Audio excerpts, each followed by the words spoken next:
Ya, jadi seperti saya sampaikan tadi, ya dia menggunakan WY yang ada di Malaysia. Jadi itu, ya 21 Agustus. Nah kan itu 1 Agustus 4, tapi yang beda. Jadi beda lagi teman-teman. Jadi bukan pembakaran kita tangkap, nanti setelah ini kita bahas tentang masalah yang video. Itu celana.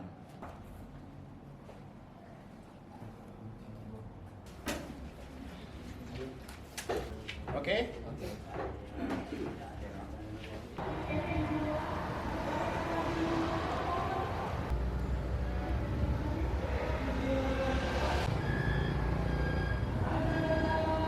Temannya dengan nama WY yang merupakan WNI yang bekerja di Malaysia.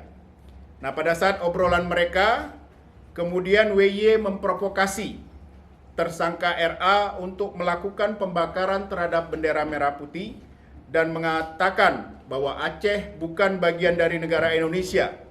Dan jika tersangka RA berani membakar bendera merah putih, maka RA akan direkrut untuk bergabung dengan TAM atau Tentara Aceh Merdeka. Nah, mendengar hal tersebut, RA terprovokasi dan mengambil selembar bendera merah putih, kemudian melakukan robek-robek bendera tersebut. Selanjutnya dibakar serta menginjak merah putih yang sudah tersobek dan terbakar. Nah, tindakan yang pembakaran tersebut itu viral di WhatsApp group.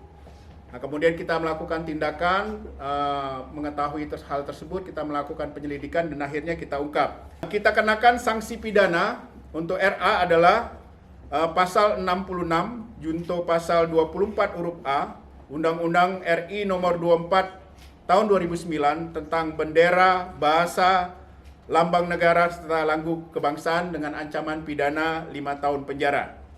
Kemudian barang bukti yang kita amankan, yang pertama adalah sandal yang dipakai oleh pelaku, kemudian ini celana yang dipakai oleh pelaku pada saat dilakukan pembakaran bendera, dan ini adalah sisa-sisa bendera merah putih yang sudah disobek-sobek dan dibakar.